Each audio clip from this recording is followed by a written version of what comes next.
contours of the land so that a bunch of people get inside this area right here and they have a big party and they all meditate and chant and run around and do fun stuff. And they're changing consciousness for themselves and for the planet. That's what this stuff was built for. It's a consciousness technology.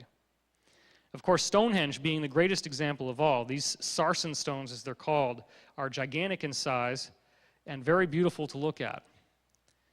What you may not realize is that at one time there was a whole ring of them like this. That's what it used to look like, and all the stones that have fallen have been identified in the soil, because the more they fall down over time, the more that it rains each year, they fall further and further into the ground, but they've all been found. So this is known to be true. I'm not making this up. What we know is that Stonehenge was used to identify solstices and when the moon and the sun were traveling and what would happen, because during certain planetary alignments, certain times of the year, these zones on the Earth became much more energetically active. Are these ancient structures connected? The answer is yes, through the science of ley lines. This was done by Sir Alfred Watkins, and we're going to talk a little bit about him. He found in the 1920s that ancient holy sites lined up in straight lines, which he called leys. Sites from extremely different ages, millennia apart, were all aligned with one another. This includes the Neolithic Age, which is Stone Age, the Bronze Age, the Iron Age, and the Christian era. Now, he would use this camera to basically be able to look across long distances and see if things were in a straight line. Now, what you see here is the summary of a massive amount of research that he did. What you see here is every single one of these words is a different ancient sacred site. Nobody ever comes out in the open and says, oh, by the way, all these sacred sites are built in a straight line. It took a guy like Alfred Watkins to analyze this and discover it for himself. But guess what a lot of these things are? They're cathedrals. Do you think that maybe the Knight Templars knew that there was something going on?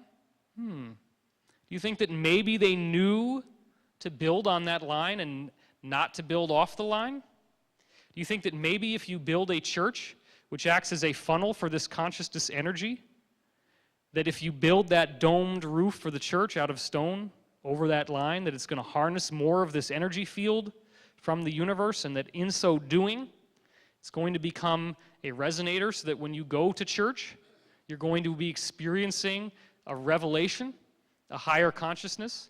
Do you think that maybe the stained glass window and the Gregorian chant music are creating harmonics that help you harmonize with the field? Absolutely.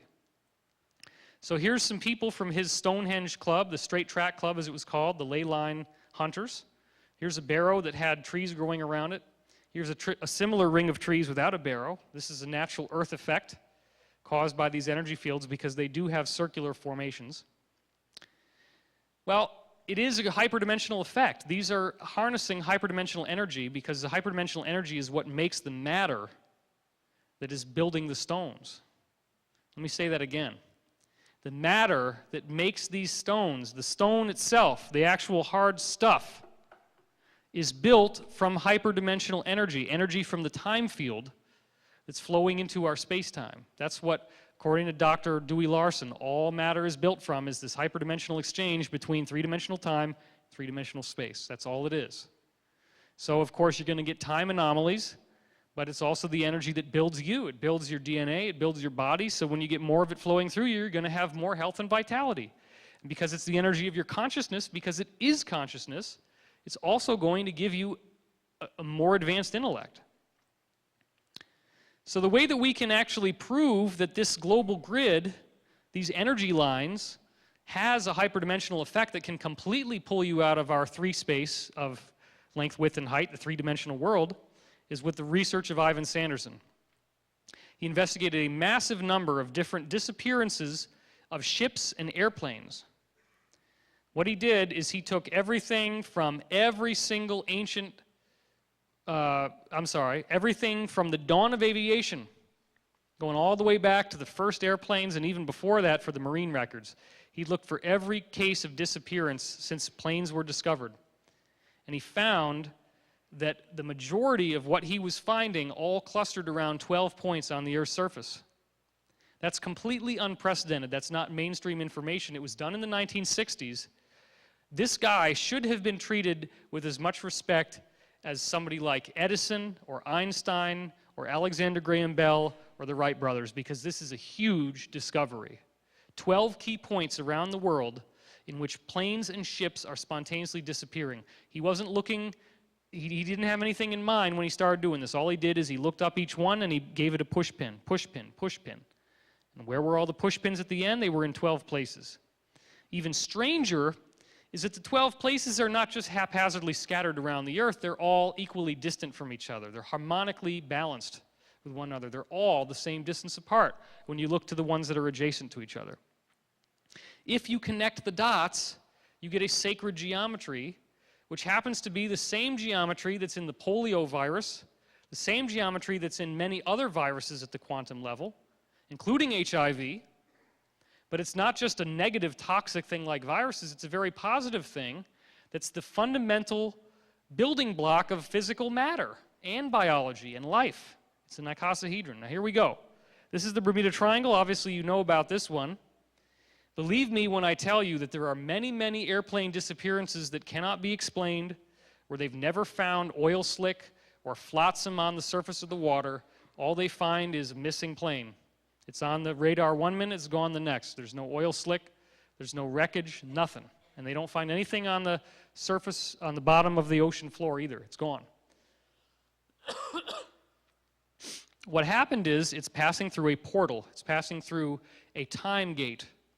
A gate into another frequency of reality, a parallel universe in which time is three-dimensional. Here are the 12 points that he discovered with his push pins. Take a close look. You see the Bermuda Triangle off the coast of Florida. You see another one near Brazil in South America. You see another one here on the land in Africa, another one down here by Sri Lanka. You see one that's the Himalayan mountains, all that crazy stuff like the Master and Teachings of the Far East, Tibet, all that stuff up there. You got some that are out in the middle of the Pacific Ocean here, which is a real lonely area to get stuck in. The Easter Island is down here. And then you got one here, which is the Devil's Triangle. That's officially been declared a disaster area by the Japanese government. They do not allow you to fly or sail through this area. You also have two bracketing Australia. And that's very important. Australia, if you notice, is the only continent that is completely pinned between actually four. Because what he doesn't show you on this map is that there's one down here on the South Pole, one up here on the North Pole. So you got 1, 2, 3, 4. Australia is perfectly in the geometric center of 4 of the most important nodes. So there's a lot of crazy stuff. And the exact geometric center of the nodes happens to be right where Pine Gap is, which is one of the biggest bases where all this stuff is being done. You connect the dots together, you get your icosahedron, which as you see here on the left is a geometry.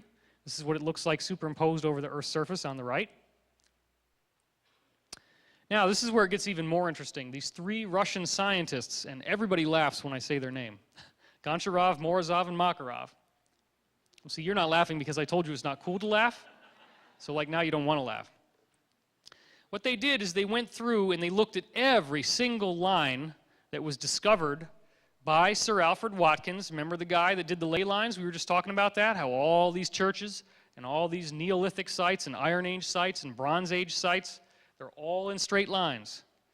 Well, these Russian dudes took every single one of those things that Alfred Watkins discovered, and they took every single other structure they could find around the world, the Great Pyramid, Stonehenge, Easter Island, temples and pagodas in Asia, China, Japan. They looked at every single weird